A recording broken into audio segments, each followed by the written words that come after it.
what if I married rich? Probably. I'm like, damn, I am the really rich dude. First, she dragged him, then she defended him, and now she's got the internet questioning if she's okay. Sarah Kim's husband has become TikTok's official mascot for weaponized incompetence, and somehow, Sarah's out here defending this man like he's an endangered species. A man is a provider of a home, you know, even though realistically I'll probably be making more money than you for the rest of our lives.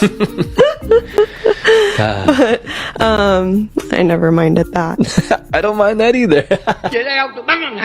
Imagine this. You're pregnant, working a full-time job with a 2-hour commute, managing a whole side hustle on TikTok, and still handling house chores. Meanwhile, your husband is sprawled on the couch, living out his dream as a full-time Netflix background character. And then, because this man wasn't embarrassing enough, he hops on stage during his sermon and shades his own wife like he's doing a roast special at the Laugh Factory. And I practice, but I suck, and it's kind of embarrassing. And what doesn't help is that there's this person who lives in my house. What? Sarah will know everything anyway. Yeah, and I was kind of like, I'm not making any money, so what?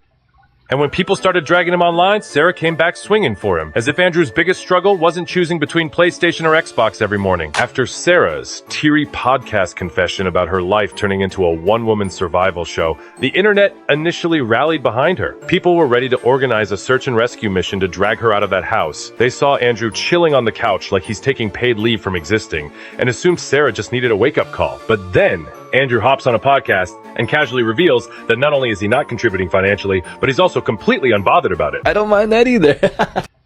My guy sat there like, yeah, I make no money, so what? So what? Sir, the only thing you're providing in that house is carbon dioxide and controller drift. Instead of confronting her husband's legendary levels of laziness, Sarah returned with a plot twist nobody wanted. She pulled up with a heartfelt speech defending him like he's the last surviving panda on Earth.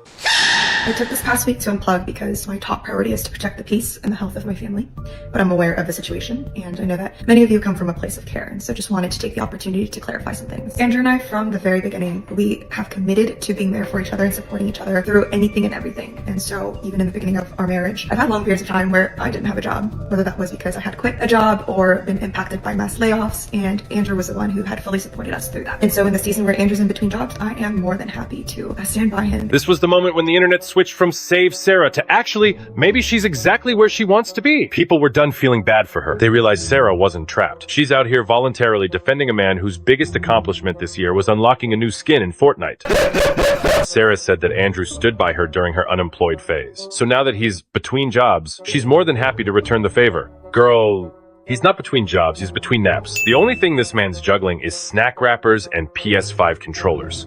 But wait, she didn't stop there. Sarah proudly declared that Andrew's been doing part-time gigs and freelance work. Yeah? Where? Because unless he's getting paid by Twitch chat donations, that sounds suspiciously like scrolling through Reddit at 2 p.m. Then she hit us with the laundry flex, talking about how Andrew pampers her by doing house chores. Sarah, babe, the bar is on the floor and somehow he's still limboing underneath it. Imagine defending your man by saying, no, guys, he's not useless. He occasionally touches the fabric softener. The cherry on top, Sarah tried to smooth things over by revealing that Andrew technically made it to her ultrasound appointment, you know, after briefly leaving. Girl, he didn't show up. He clocked in late like he's got PTO in his own marriage. At this point, Sarah's defense speech felt less like he's a good man and more like, please don't roast my husband too hard. He folds towels sometimes. The internet gave up like, you know what? Let her cook. She's seasoning her own downfall at this point. I'll be completely honest here. This week has been filled with moments of frustration, grief, and sheer bafflement. But our current reality is this. Andrew and I are stepping into what is about to be one of the most beautiful chapters of our lives, as we are beyond excited for the arrival of our baby. We both work jobs that we love. We moved into this beautiful home that we get to start a new family, and we're also surrounded by the absolute best and most supportive friends and family. And we believe that the best is yet to come. The internet took one look at this disaster and decided Sarah's marriage wasn't just a mess. It was a full-blown social experiment. People went from sympathy to straight-up roasting her, like they were competing in a BBQ Pitmaster showdown. Reddit threads were flaming both of them, but especially Sarah for running to Andrew's defense like she's his pro bono lawyer. One commenter said, why do women tell us how terrible their husbands are, then defend them like they're fighting a defamation lawsuit? Another person dropped this scorcher. We wouldn't know how much he sucks if you didn't tell us, babe. And honestly, facts. Sarah spilled the tea on her whole marriage,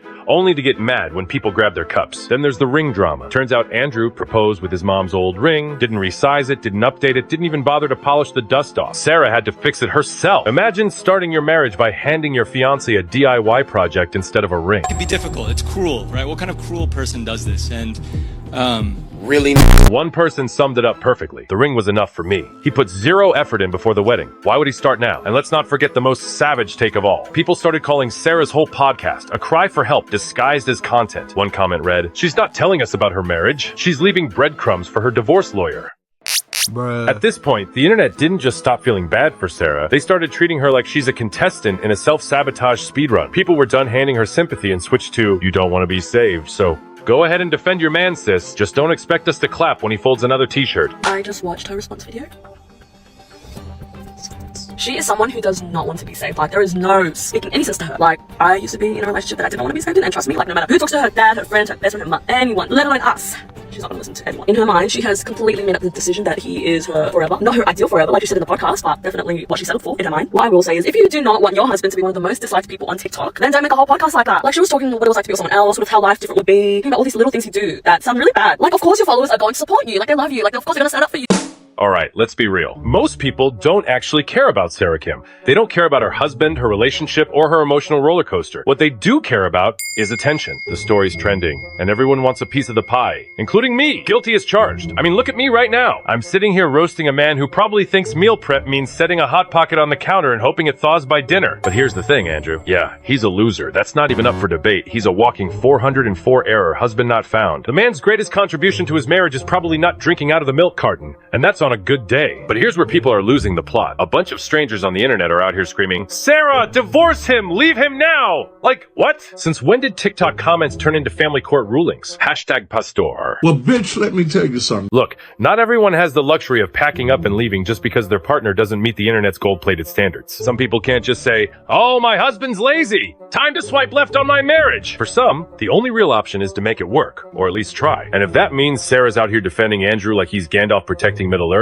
then so be it. At the end of the day, that's her life and her choice. Is Andrew dragging her down like an anchor tied to a pair of Crocs? Absolutely. But if she wants to stick by her man while he's out here cosplaying as a retired gamer with no savings, that's on her. And honestly, good luck to her. Because if this dude's biggest achievement this year is barely showing up to an ultrasound, Sarah's got a long road ahead.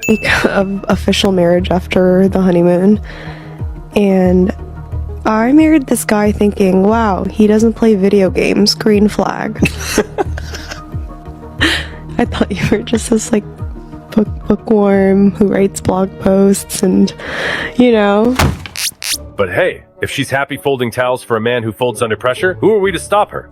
Anyway, smash that like button, or I'll personally ask Andrew to start editing my videos. Spoiler alert, you'll never see me upload again. How come, can I ask you another question? Yeah. How come you don't see many Asian people with Down syndrome? Sometimes you can't tell with crayons. Okay? We have the same amount as you white people. It's just that sometimes you just can't tell. Okay? And if you wanted me to say that, you set me up, right? And so everyone listening right now, yeah, you know what you're doing. Wait, what are you saying? You're saying what I'm saying what is, kind of people? I'm going to say something. What kind of people? What, Koreans? Are look like? What? They look like what? Down syndrome people, right?